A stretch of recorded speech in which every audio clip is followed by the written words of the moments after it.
mboka ya bakongo.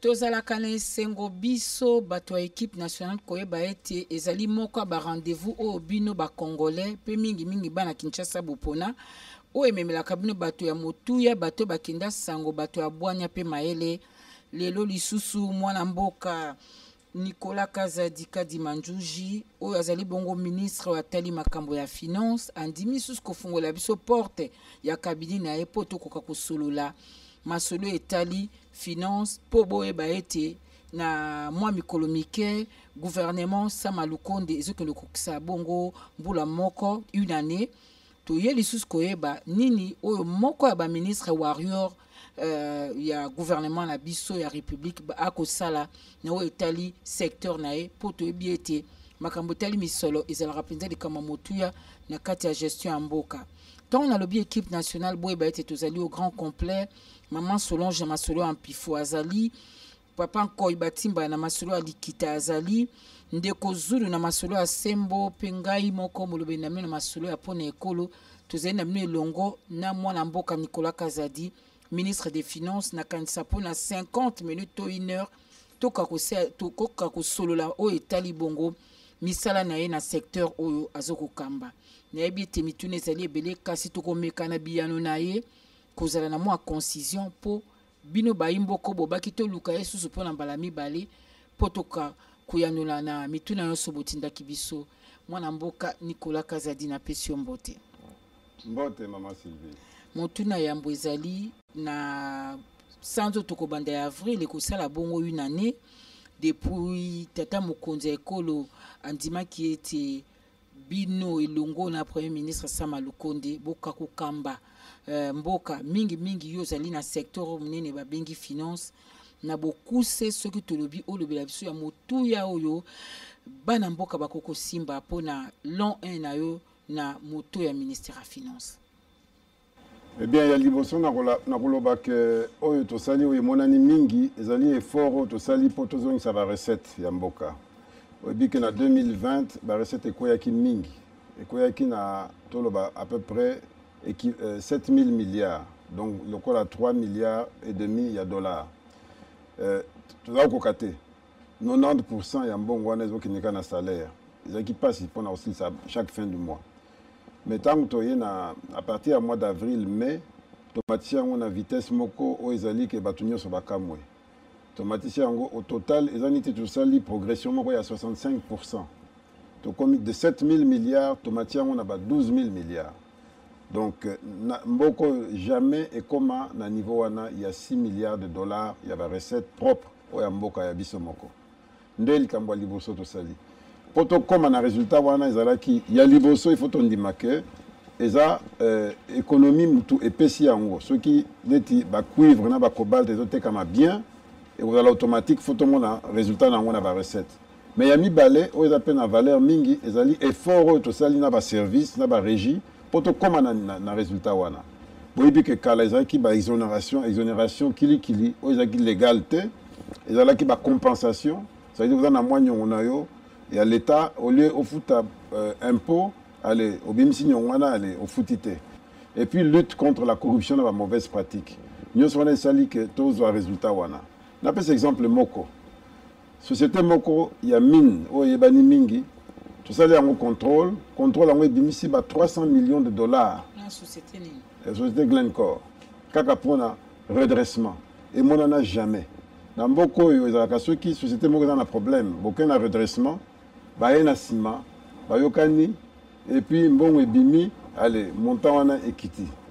Ngai, depuis na yawa, na ndenge na kolongwawa, boko yoka kango jamais, que to yokana, na ba société poto kitisa, o esengeli kota na kesi ya l'État. Et ça exemple, 300 millions de dollars ekoti. otelemi kaka wana mpo bato mosusu bayebi mambo ya mobilisation barecette eza mwa kokoso motuti tolo wana eza mituni ekoya vraiment na nsima ya solo tokoki olobela ombeli mpo nakanisaki kobeta mpe lisolo ya bareserve oyo ya banque centrale na mwa ya lelo motangi yango te nakoki koloba eza kaka eke nzela moko oyebi par exemple soki bozodepense kaka oyo bozozwa monnaie ekozala stable stabilité ya monnaie mpe ezalaki oyebi ke na 2021 taux ya dollar etikali presque on dirait ebouge te donc nani différence alika ya 1%, alors que na 2020 yo moko ebi ndenge dollar epoyaki ezalaki je crois tolongwe na ba 1600 tina ba 2000, mais tosali effort mpo na stabilité wana mpo toyebaki ke mbongo ezokota tokoutilize yango na désordre te tokoutilize kaka ndenge ezokota et conséquence nango automatique ezali ke bareserve mpe ezomata parce que mbongo neti baimpôt neti baminier bafutaka impôt babimisaka bateki na dollar dollar wana fo bazongisa yango mpo bafuta impôt ntango bazongisa yango na mboka mpo na futa impôt wana bafuti na franc congolais mais bakoteka dollar mpo na kofuta impôt dollar wana bazoteka ezozonga na bareserve ale reserve mpe ekomi mwa makasi bonapesa mama Solange Maloba olobi awa na masolo ya Glencore eske eza kutu 300 millions yo kotikala kotia te mutu mpo na makambo ekokitisa misolo ya mboka mais boni olingaki kolia commission na mituka oyo etali ya seni ezalaki quand même bato bakamwaki koyoka yo ndeko azwi mosala kaka sika obandi na président seni lokolo olingi te oyebisa biso mwa part ya vérité mama yo il faut osala yo oza journaliste ya solo kolanda ba réseaux sociaux te toza na monde réel na monde oyo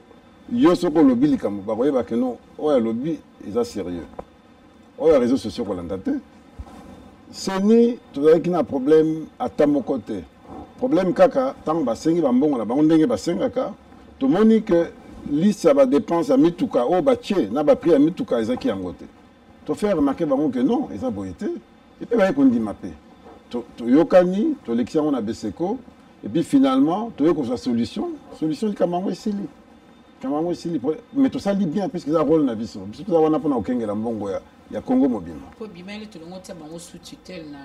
jamais naza na temps même pas ya kotia bango sous tutelle tala basignatere ebele na bureau na na temps wana te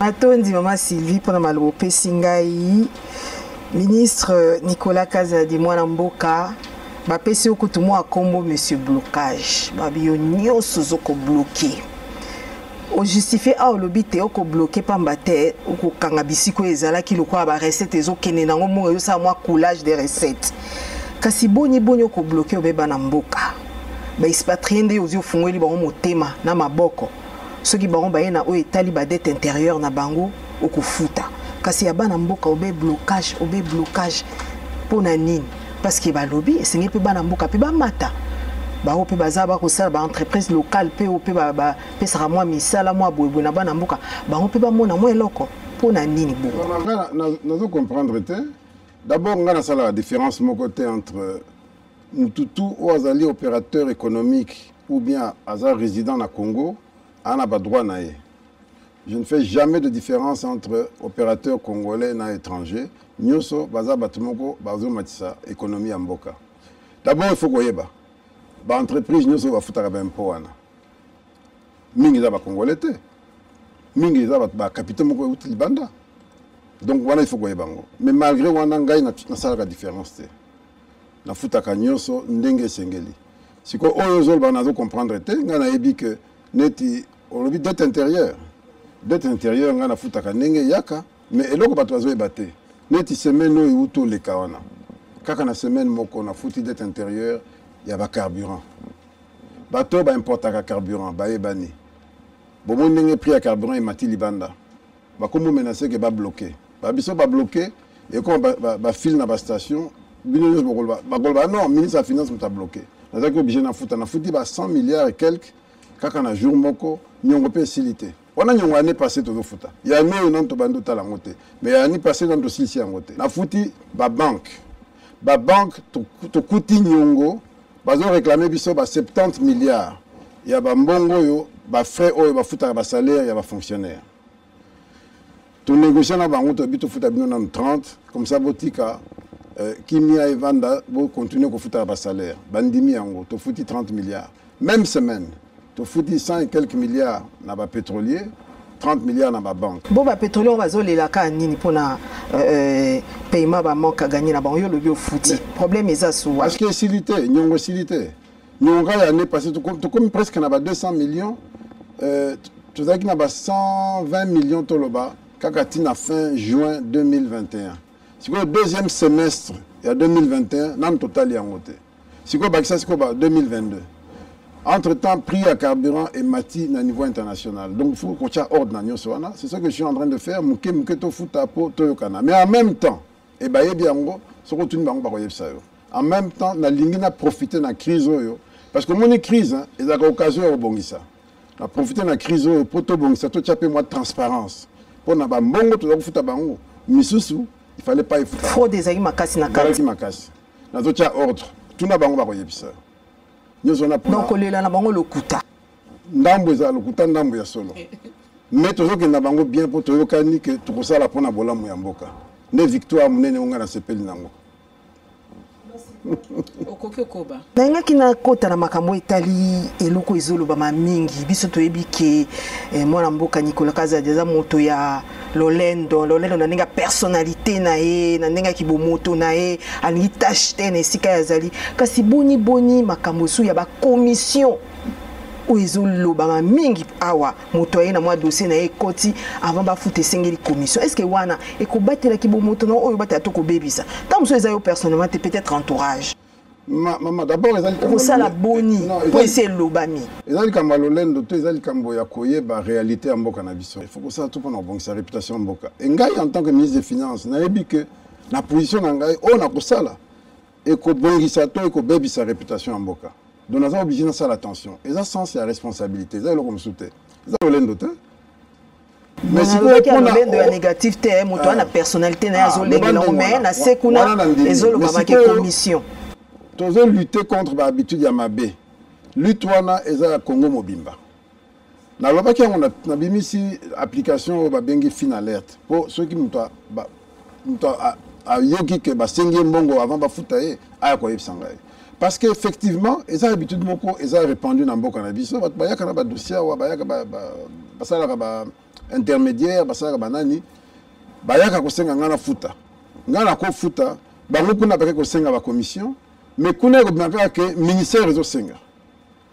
Et donc, ils ont sa réputation à ministère. Je suis très strict, même avec mes collaborateurs. Dans ça, je n'ai même pas encore fait une année. J'ai dû me séparer de 3 collaborateurs. 3 cas pour Namakambo. Donc, ils ont été mis en garde pour Nabaobatikali. C'est clair. C'est clair. C'est clair. Toujours même image à Mboka. Toujours même image. Au but que l'économie égale confiance. La confiance, ça se mérite par les actes. Par n'enga kozala n'enga interagir na bato. Donc si on a une légèreté et puis on va perdre crédibilité na. C'est tout.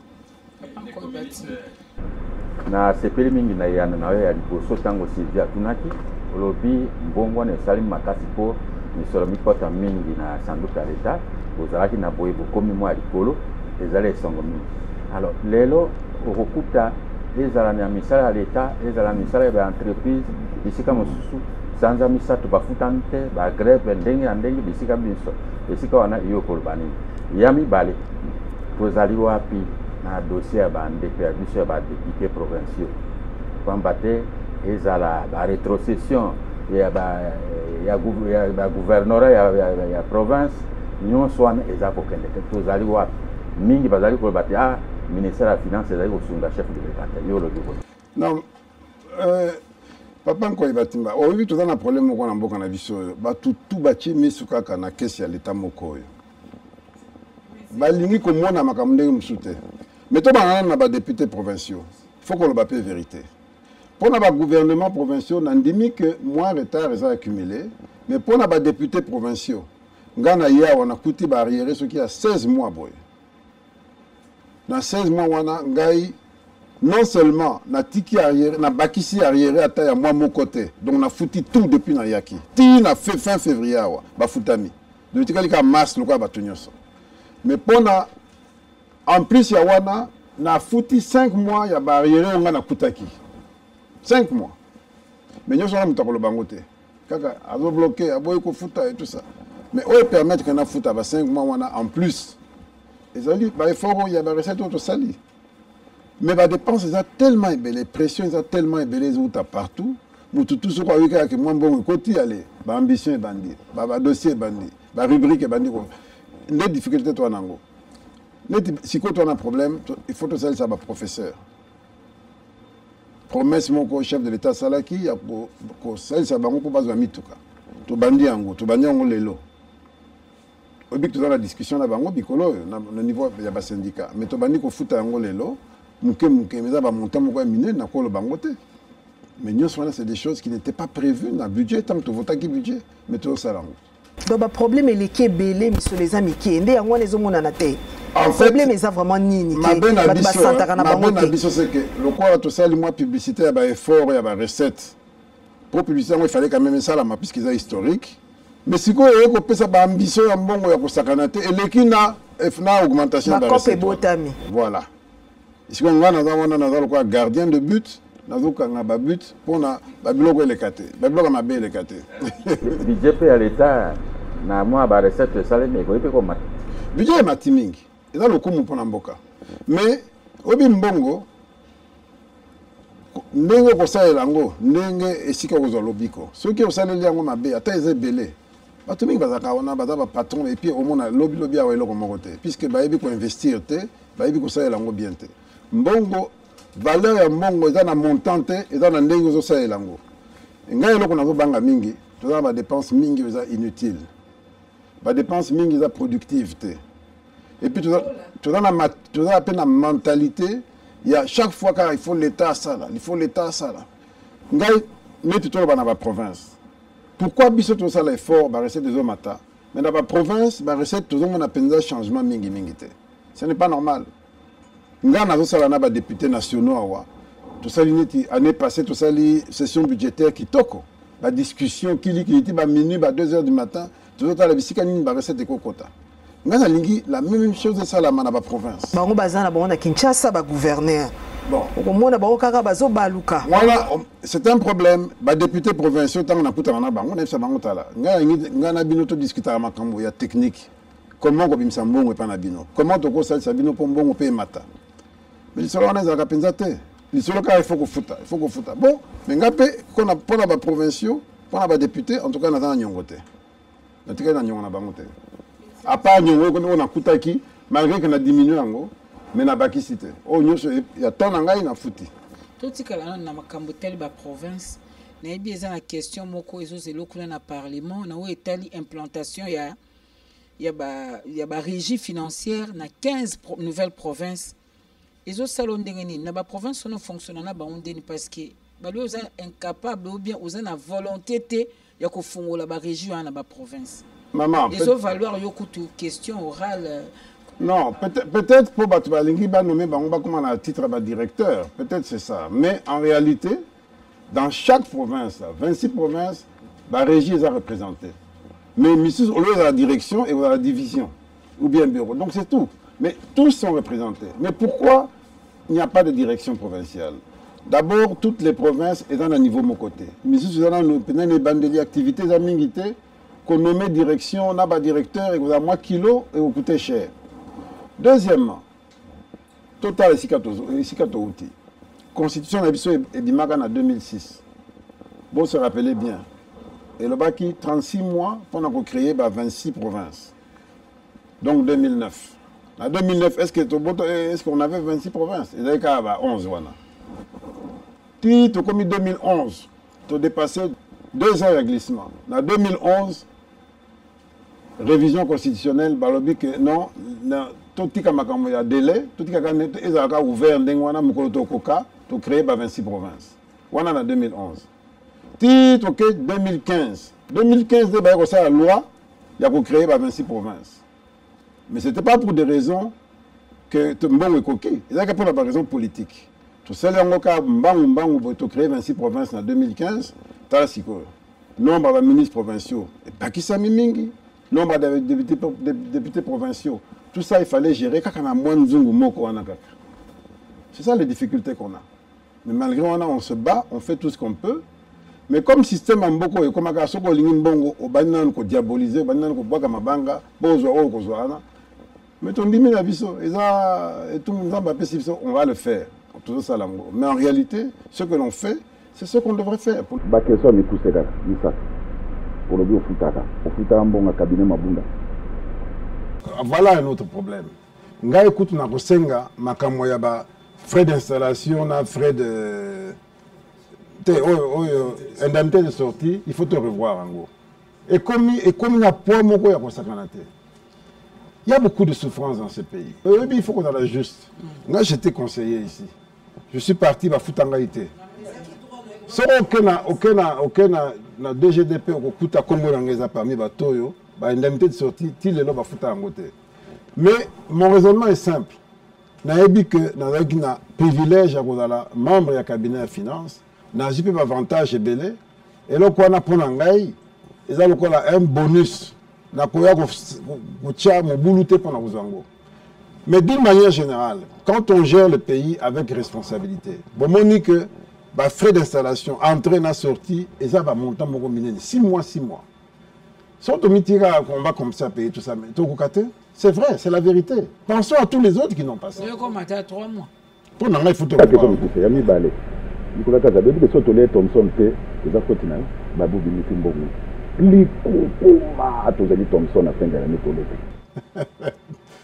na fouti, je crois, tout comme 15 à 20 millions de dollars. Tout fouti pour l'importation, il y a vivre. Tout fouti, mais gestion, ils n'ont pas d'engagement, ils n'ont pas de ministre de l'économie. Mais quand on a fouti, tout fouti, lettre de crédit. 6 millions, c'est tout au fouti. Plus que 6 millions. 6 millions, on a coûté à Liboso, ils ont un quota, il y a pêche, après tout le fournisseur, tout fouti. Mais il y a un cas de Kozulu. On a profité pendant le Balkamo, important. Est-ce que tu peux répéter chaque année les mêmes erreurs? Est-ce qu'on ne peut pas pêcher des poissons ici? Est-ce qu'on ne peut pas promouvoir l'élevage? Est-ce qu'on ne peut pas élever des poulets? Est-ce que Thomson a quand même pose approche à la population? Certainement, vous en avez base, vous en avez tout. Non, le Kouta Mabé, ils ont de près, et effectivement, dans mon moment, oui, dans mon moment, prix coûte kitaki. Même plus de oui, komaki. Voilà, il y a Souka, dans le question de pousser. On a vu des dépenses inutiles. Na évité sur les sur habitant aux signé makama Expo Dubaï 2020 aux signé on antima pas dépenses inutiles au bâtiment de la Hangaï aux signé makama Léopard on se pose à 48 ans après nous rêvons de participer à la phase finale comme du monde aux signé on antima pas dépenses. Non, la Kolobate que soutenir Léopard, ils ont des dépenses inutiles. Ils ont une importance mingi parce que c'est un sakamboka. Ils ont la valeur symbolique Yamakasi. Mais la dépense, ou on a 4 dépenses. Il faut qu'on évite la rubrique inutile. Et tu vois, non, on a des dépenses, tout ça là. Même dans le salaire, il y a beaucoup de fictifs dans les salaires. Donc, dans la dépense, surtout, il y a trop de gaspillage. Salaire, il y a 50% de budget. Mais tu as surtout que le fictif, par exemple, est belé. Chaque mois, justement, chaque mois, il y a un reliquat à payer au Tikalaka. Mais tu dois accélérer à mon ministre, dans l'IAU, parce que tout le monde dit que si on a trop ça, l'économie mingi.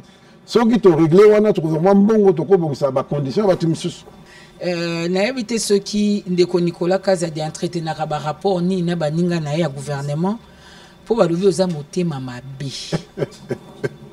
Ozo vanda mabe na bandeko. Donc oza d'ailleurs super ministre. Maman. Au vivre na comme si ça. Ozo vivre le col en marge na solidarité gouvernementale. Le so baye na ba DTO na bango. Talon coûte si la bango. Donc bateau ya bango balandara biloko wana kolela na kolela. Mutu musuku to abi tout na même ministre Nicolas Kazadi biso bato ya justice militaire tous en droite. To futa ma fonctionnement depuis kata biso soki na décembre ti lelo to zoki le côté ba cour de cassation ba kolela haute cour militaire zolela alors que ba le même procès Tchébé comme ozanga na ba papier ya ko betela makamba bi tout ça c'est Nicolas Kazadi. To lo bato Mama omoni na esika na ngana za wana makamsusu na kolo bangote. Et oyebiango. Nous avons la vérité, c'est comme bomba le sous. Oui, mais vérité, ça n'a pas de limite. Parce qu'il faut respecter makamsusu na bato. Mais yebaka une chose. Chaque fois que dans ça la dépense moko ezaki na budgété. Un petit exemple wana neti. Ministère à sport. Est-ce que dans y a un risque que aboya ko futa léopard et kende est gagné. Mutumo côté a risque wana. Même ceux qui budget na bango basi yango to ko futa quand même. Puisque c'est tellement important. Mais tant que tu futa wana, même état de siège, to ko to si budget, mais le kambo bimi, to ko futa. Mais tant que tu futa wana, il faut boyer que automatiquement faut trouver place au sous. Ça veut dire que dans la voiture, tu peux geler. Mais tu as un choix, ils ont quand même vu. Non, c'est leur priorité dans l'urgence nationale. État de siège, maman. Il y a la dépense état de siège. Et la question, il y a ordre, il y a la priorité. Et chaque fois, chaque jour, il change. Chaque jour, il change. Donc, on est obligé de par exemple, tant que tu veux qu'il y ait une trésorerie, des cycle nango. À un moment donné, la moi et Mati et puis Ekiti. Ce qu'on dit que nous foutons le salaire, on peut bloquer nous, la dépense sur le temps que le salaire est le cas. Ce qui salaire est le qui, après vous êtes à l'aise, vous savez la dépense. Nous sommes comment on bloquer et nous sommes dans mutu nangai. Mais en réalité, c'est ça la bonne gestion. C'est ça la bonne gestion. Ils sont dans les faux quand on dit que vous avez mutu mabi. Et ça, qu'on a koyeba ou bien qu'on boya koyeba. Natikali ka muke wana na ebite tango excellence azoloba que makambo ngo eleki ebele soto zuneti bon léopard o s'expliquer soto zuna makambo expo ya Dubai soto zubilo ngo ezaki ebele o mona kaka full ya bato bazo voyager na zongi na oba mama bakenda ka New York États-Unis to mona moi solution ezwama to vite parce que ambassade ndebo ya ka visa yango ne sunga bino moi est-ce que solution moko ezate dans ce sens là oyo ko réfléchir o ezate que soke loko moko ezali mokili mobimbe telemi moto na ordre de mission il faut kende chef de l'état ça a besoin na ekuna si esoka kete kuna makambo sema malamu te o sa ndenge nini lelo pour aux solutions na o comme ça même moi difficulté pour na même na fonctionnement na yo. Non les solutions c'était un bon point. D'ailleurs na moninga na ngai ministre d'état ministre du budget depuis semaine passée to bandi masoloana to ko sala moi to sali moi commission moko ezo tala comment ko sala pour tout assure que ma dépense à ma mission est bien gérée.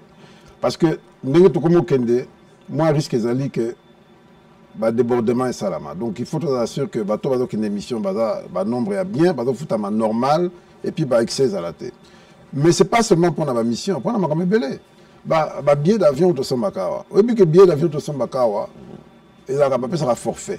Si vous avez hors de mission, ça dit forfait, sur montant, on a un quantité. Si on peut sur 4 000, attends, si on a 2 000, 2 000 à l'école, c'est pas normal. Nga ici, quand on a salé dans Libanda, ceux qui ont gagné, on a 4 000 pour un billet, on fout 2 000. On a 2 000, on a perdre comme ça. Mais on a yebi. Mais comment on est normal?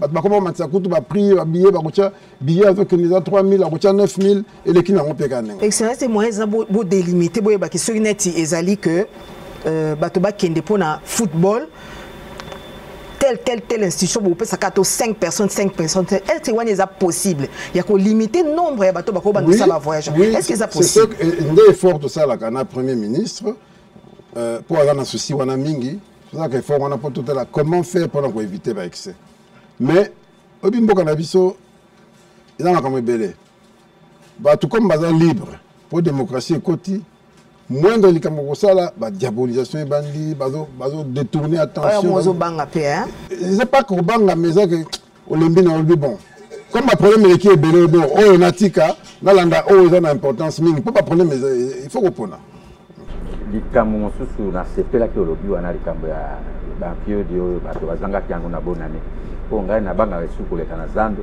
ko ibatimba bolbaka ke pio dio ko ya na boya ko leka na zando alors lelo ba ekolo na biso po eso ba bato ya pêche ba mbongo ze belebele tokena nano kwa ba mbongo lokola bakangaki bato bayibi na ya IGF akangi bato bakabayibi na ya na leta mbongo wana te lelo eza wapi toyoka te ke bazongisa bambongo ebele ya ndenge wana kosomba babato ya pêche pays munene lokola République démocratique du Congo. Non, bambongo monsieur ezongaka parfois yebanaka te po baloba yango te mais ezongaka mais neti ngai boyebi ke na année passée na fin de l'année nakinda Lubumbashi tokangaka ba 17 camions ya cobalt na makambo ya pétrole na uto komela gouverneur na DG à douane po bayebisa ngai esika nini bakomi na ba 17 camions wana ya cobalt po eza mbongo ebele po il faut to saisir yango to confisquer yango et puis tout est en bon écoute dans trésor. Donc c'est un exemple. Mais peut-être pour communication à la mingité, mais bah bon monsieur écoute, ils ont la caisse. Alors nous allons monsieur, bah entreprise il y a l'État et au profit et la privé. Au profit et la consommation. Bah tout le banque pour les. Bah entreprise on est profit parce que ndaki c'est le quoi là on attend. Voilà. Bah masu agnon oh na se plaît qu'il mal président de la République qui a Nicolas Diawa, na réunion à gouvernement habité bah société on y fait zonga.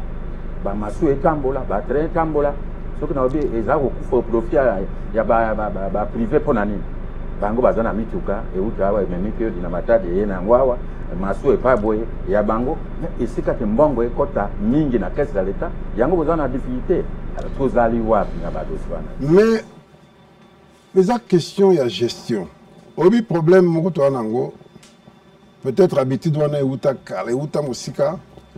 Tant qu'on a la responsabilité à l'État, au conseil la technique est à yo. Au bas que est à l'État, et ça est l'autre côté. Dans une angana zui, nous avons aux asima. Des changements de mentalité autour de l'Uka.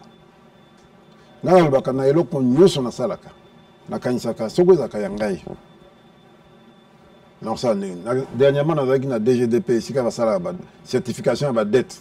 Na FC Bango. Chaque fois que vous certifiez dette, vous savez que tant que vous signez, vous avez le ticket la banane à bino nyongo. Et c'est pour que vous là que vous gonflez la montagne, vous avez la tête. Vous avez la tête pour vous dire que banane va au foot. Vous avez la même attitude concernant l'État. Mais ça n'existe pas beaucoup ici. Ah, votre qui paraît, votre que non, ils ont l'État, c'est le côté. Donc, changement de mentalité, on en est toujours le cas. Tu veux dire que ça passe. Mais il faut absolument tout dans la conscience, on a comme tout autour de ça. Ce qui changement et salamité, mon cher, il faut que nous gros mélate.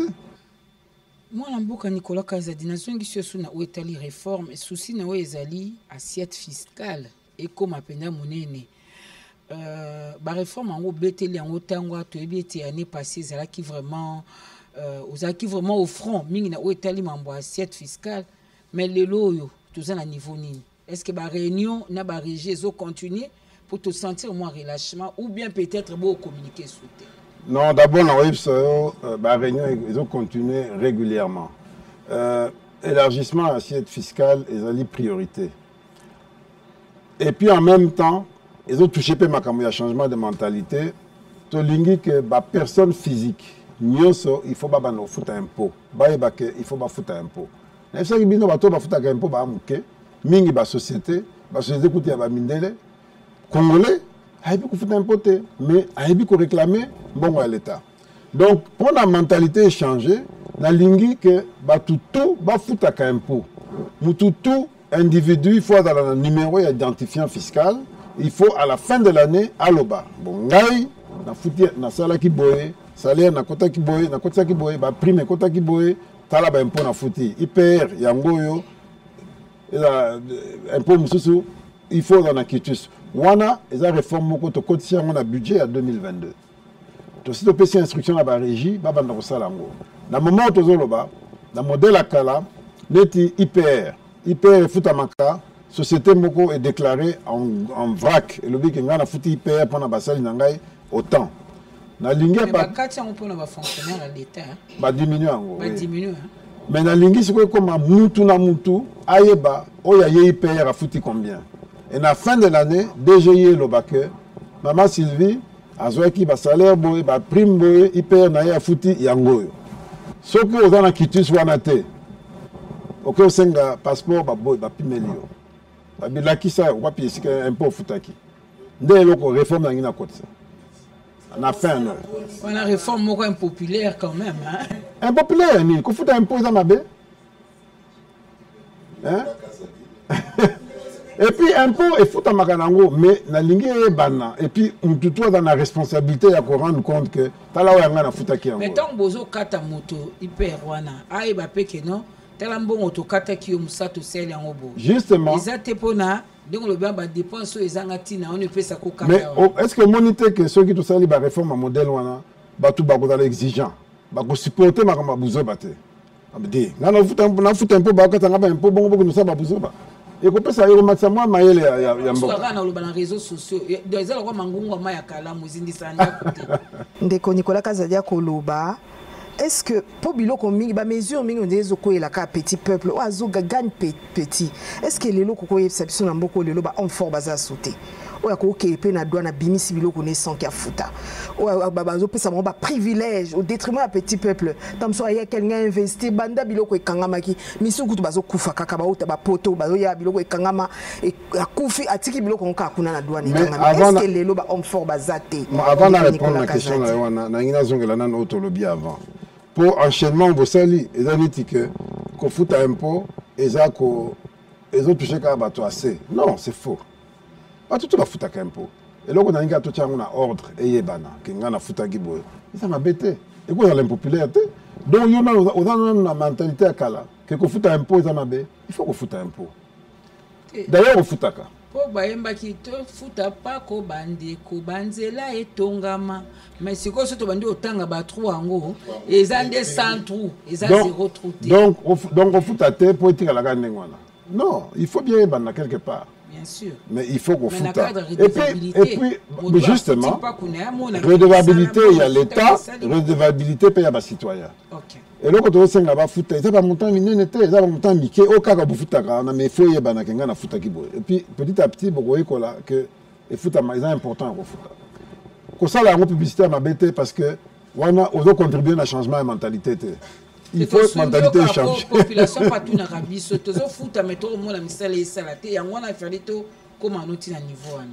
Alors pour la question de homme fort, selon Ongana Ebi, ils ont l'habitude de la douane et ça l'unité bunga. Mais pour Nangana Ebi qui est bungi, mais ceux qui écoutent ça là, on ne sait pas parce que il y a la frontière est et là, non, maintenant on poursuit les gens, maintenant on sanctionne. Et à la douane, il dit bien que l'ICK est assouté. Les lois ont aussi signé un contrat de performance Nabango. Chaque directeur a dit ce qu'on attend de lui en termes de recettes et tout. Ce qu'on a dit recette était qu'on a Kene Kopema. Et donc, tout est ordre, on ne peut plus tolérer.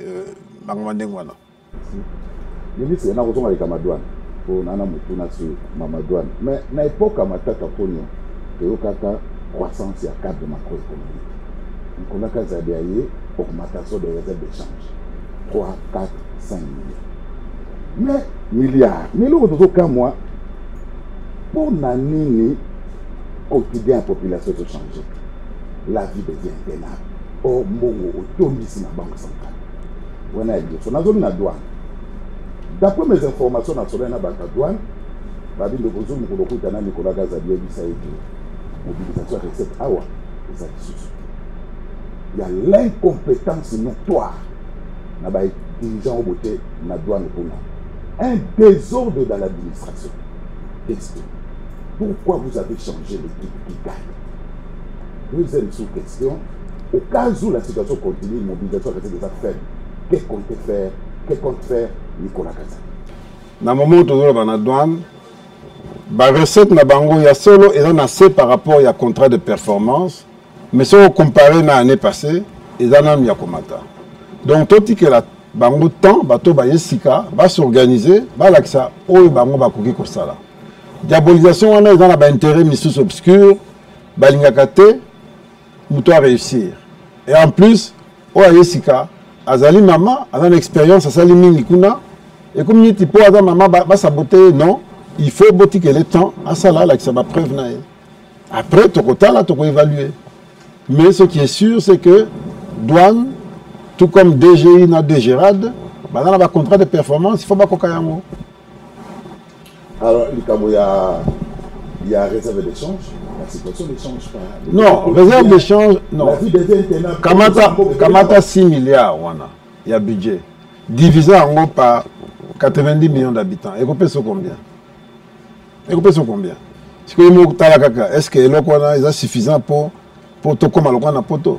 Je me fais un calcul. Tout ça qu'il y a 3 milliards et demi en année 2020. Tout comme il y a 6 milliards en 2021. Tout ça maintenant tout ça avec effort, 145 territoires, Banzela et tout, effort de Salama. Ganazo finga chaque jour pour bloquer pour mourir que investissement. Nandini finga manangai pourvu que tout évolue, la situation évolue, l'investissement est Salama. Investissement en andé ko bota pour na lobby. La classe tout ça na carence la classe. Tout ça combien de salles de classe?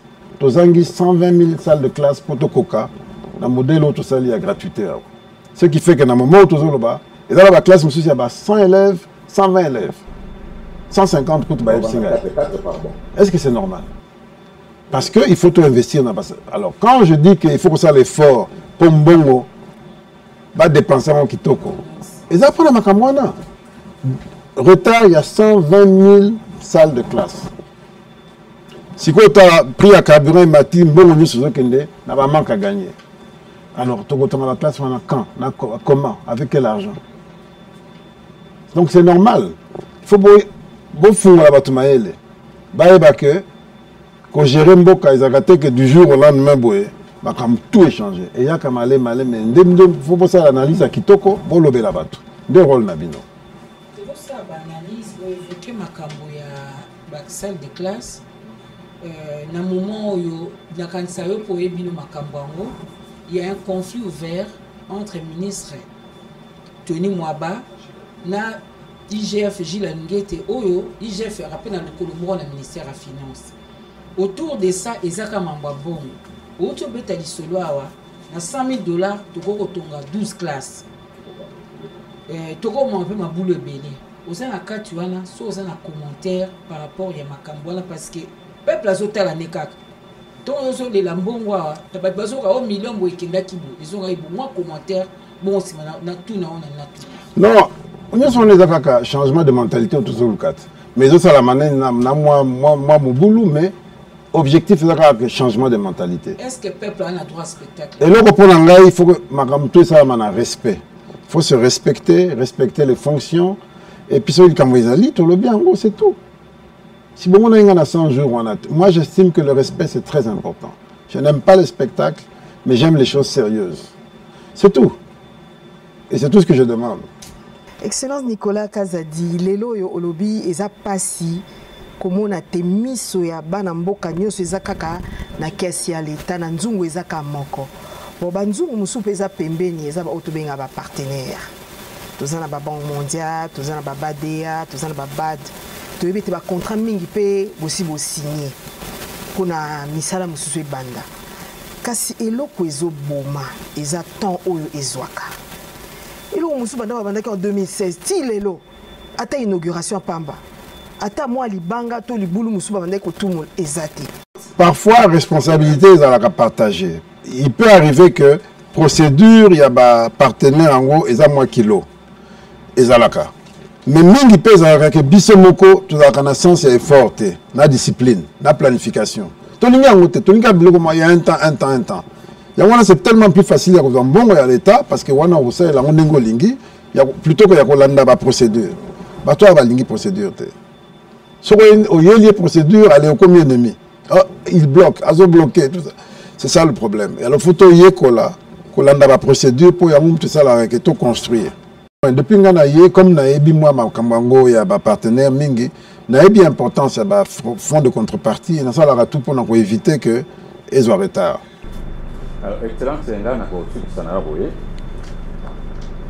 motuna moko ozali wapi po lelo toana ba pepo lisute to kaka wa pepe ko ya e kozala boye mipita mbongo ezangi po tozo wa pepo po soki totali pe likanso eyaki ya makambo oyo député alobaki na parlement mpona kofuta bainite oyo ram na niveau oyebi te ram ezalaki likanisi ya malamu po mbongo wana te toloba polele tosali baanalyse eloko wana rame ezali likambo ya malamu ekotisa mpe mbongo mingi na kati ya kese ya leta ekoki kosombela biso bapeple lelo peple ya biso ezali mpenza te tokomi ozwa peple bapaya mpo tokende nango na Maroc kuna kobeta bale eza soni te alors tozali wapi na likambo wana mpo nyonso mpe eutaka na likambo etali baloba na lopoto l'homme qu'il faut à la place qu'il faut lelo bato basepelaki Nicolas Kazadi te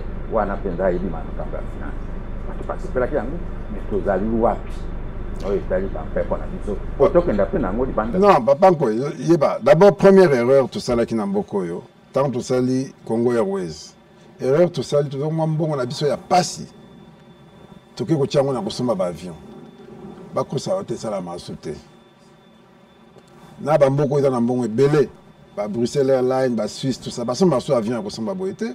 Et donc, contrat, il y a leasing, il y a location. Vous avez loué, vous avez foutu un nez, vous avez avion. Non, il y a un contrat. Donc, il y a un avion, mais en réalité, il y a un avion, vous avez foutu un ndam en fonction de vous avez l'ango. Mais il y a des gens qui combien de millions, il y a un balamon qui a un avion. Mais la preuve, c'est que tout ça, il y a une question de gestion, stratégie de gestion. La compagnie nous sommes même Qatar Airways, Nani, Emirates. Ils ont un contrat de leasing. Ils ont un contrat de leasing. Ils ont un finance. Oui, ils ont un finance. Ils ont un marché qui toko, ils ont un nyoso. Ils ont un avion, ils ont un dam. Ce qu'on a fait au Congo Airways, c'est l'engelami. Mais justement, erreur tout ça qui est liboso na mbongo to tchaki wana na ba ya kosomba ba avion. Na époque on a Congo Airways. Tout ça avion qui va 25 millions par avion, tout ça des deux wana. Mais mbongo wana kaka, tu regardes tout ça programme ya leasing, on allait avoir beaucoup plus d'avions et puis tu regardes dans mbongo ya trésorerie, ya kosala la Congo Airways na ndemo ya bien. Mais tu as erreur tout ça ici au Congo Airways dans la difficulté. Ba mu ba ya ka koluka nyongo l'état wa et to apena nyongo bo futangai. Bango bayaka, miba yaka, on a très yaka, bango tout bayaka koluka mongo. Alors que bango ne fallait pas bota mongo baya ko pesa dans l'état. Donc c'est ça la difficulté que tu as nango. Voilà, ni kwa kazi na usudi ça, yum to aussi mintu na ma famille. Est-ce que Congo ko bonga?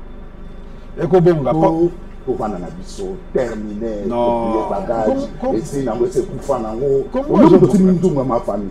Est-ce que tu peux espérer ta ba koko na biso lobi? Tu peux espérer Congo ko bonga. On en a le mouvement des choses, c'est comme si non. Pour on a écouté Congo c'est bandit ko bonga. Mais tu as ndenge tout ça siko na régime auto nango. Comparé na o bazako boma batu na balabala o.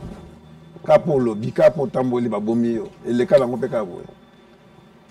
Comparé kala ezaki mutu akosa politique azim bongo yemoka bandi ko tonga ba hôpitaux banini banini. Siko komi bongo à l'état, tout ça l'effort na président Tshisekedi, tozo tonga ne ba hôpitaux à l'état. Bokongo na mama yemo ezo bimawa. Te tozo ça la extension tozo l'extension tant que aussi là quartier mobimba wana ya mama yemo bokomo ndenge ko changer ezali comme ça et donc différence auto tcheza que to tché sikoyo l'état au cœur il y a action na biso politique ya kaleza ki yoza moi olingo za député ozimwa mbongo soki ya l'état soki ya wapi okotonga moi école na village biso to boyi wana to lobi non bongo to tché na 145 territoires et ça l'école il y a l'état et ça là centre hospitalier à l'état des mails échangés mais si quoi l'état on a photo de conscience il y a l'état on a que ça et ça il qu'on a biso tout il faut tout ça il en bien il y a on des akozanga mboko bimitina o boko bimitina 45 territoire pour assurer la destination nango et banda kaka bo mais si on a tout ça tout pose là et ça bien géré moi la mboka balobi mission comme on a souka ngala tkana mituna mibala mikie au état d'actualité internationale na bitumbo ezoleka entre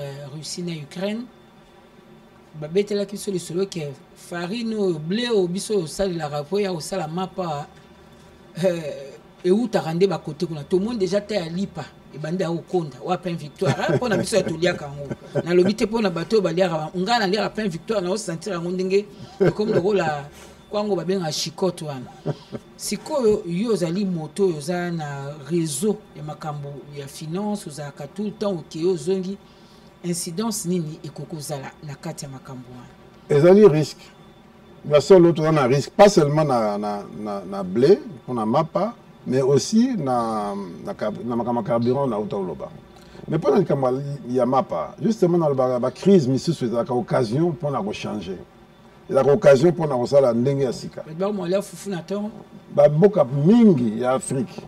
Ba comme ba pendaka avant, ba ebi que blé, le quoi biso to produire blé te, photo luka to kitisa, quantité à blé na lipa. Ba comment on compte sa farine, ya manioc. Monsieur ba comment na 10%, monsieur 15%, monsieur 20%, muke. Biso effort wana na ebti soki za wapi. Et pourtant manioc toza nango. Donc la crise c'est une occasion pour changer, pour réformer, pour nous bakisa mayele. Effort wana nde biso tolinga penza te, tolinga facilité. Ya wana ko mboka neti biso awa. Okolia na tongo boeta ka na petit déjeuner na yo. Peut-être 90% bilo okolia et ça importé. Ce n'est pas normal. Yasuka nakansozo landa ba sondage na bite soko ndima kango to ndima ngote to landi sondage moko euti na mkonza mboka na 68% tie bambie na 28%. To landi na niveau ba TV5. À côté de ça, batwazo loba que gouvernement au place bino bozali est faible. Mais surtout lundi parcours na yo na moi makamponga ndekwanise conseiller no pesenga tala pour comme nena no pe assist ko tanga on ba réalisation na yo c'est que misal ezali na katika tuana ozomona est-ce que cote ya chef de l'état so kezo kita eza par rapport à bino gouvernement to bato ba komi wana eza ka sondage mo politique eza sondage moko salami na bato moko baza na opinion politique baza na parti politique baza na manipulation politique etali bango basali etali mais yo moko na kutuna yo oyo bakomi na oyo yo moko zo vivre lobanana malheureusement ngala tuna ngami tuna te ngande na tuna na oyo etali effort na bino parce que là un ami zo koka certainement faut ba côté bino non omoni ata ozali o se distinguer mais soko koti na masse mama ngana ko ifso eloko moko koti na masse o musala se madame to kozinda kaka mokili mobimba ezoloba ke Congo ebandi ko bimba na libulu effort to sali d'abord il y a ba recette ba mokili mobimba féliciter ngo effort to sali ya ko dépenser pour la santé na éducation mokili mobimba ya applaudir ngo ba résultat na ngo ebandi ko bimba effort to sali pour la pacification pour na nani eyebani pe bon na kati ya nyonso wana muto ya koloba ke mokonzi a reculé donc et ça la manipulation c'est tellement évident et ça passe donc bazo mona eloko okangama na ngote et là ba komi na manipulation mais c'est pas grave c'est la politique tolanda ngote tozokoba émission Sili na une minute hein soko conclure au pesa bana mboka likia lokwa sondage eza ya lokuta au pesa eloko na kosenga bino kaka bozala na souci ya mboka eloko nyonso mutu akosala atala est-ce que soki pour la famille nanga na kosala yango besoin pour nanga moko est-ce que na koza décision wana c'est tout si on réfléchit comme ça changement est rapide c'est tout et puis to ba que économie na biso eza biso des photos en charge faut pas causer l'état à ça là makamba mpio di wana bo bana déjà campagne ko loba ke mulo to lingite ma comme importation mpio di to luka ba congolais va s'engager que ngana ko yana ba carton apolé carton ce soit à 10 à 20 à 100 to sangisa ngonyoso to kaboli bato to futi biso moko na ba franc congolais na biso des changements de mentalité au luka mais beaucoup ça la montée bo tikeli ba étranger après tant to futa bango nyongo beaucoup mieux bo futa bango bo futa ba congolais te donc biso moko to mise en charge ndenge papa Etienne Tshisekedi azakoloba na suki wana excellence Nicolas Kazadi Kadima Nzuji merci ndenge dimaki pour la deuxième fois en moins d'une année au PSABC sous possibilité malgré ba signataire aux mois temps là na Baimboka à travers l'équipe nationale to Pesio Matondi. Merci beaucoup maman Sylvie et merci na équipe nationale. Na micro na remerciera toujours azalo ko apporter na biso pour na kokota na kati ya ministère oyo ndeko na biso lycée Mboranyama na équipe munene oyo bazo accompagner évidemment na ba conseiller mingi bandeko mingi pe tokutana na bango ba honorable Clément Zao ba maman Marie-France Penge na otanga batuni sote ba belé équipe moko ezaka très accueillante to yaka wa tozandi kambo reprocher ba monter jusque là Matondi na bino ba Bolanda qui équipe nationale ceux qui me konzi ministre alingi boko mona mona mo ebela ba chaîne po ezama kama motu yande lobami awa nde tokutana na mikolo mizali koya ceux qui nzamba alingi Congo Avenir. Mboka ya Bakongo.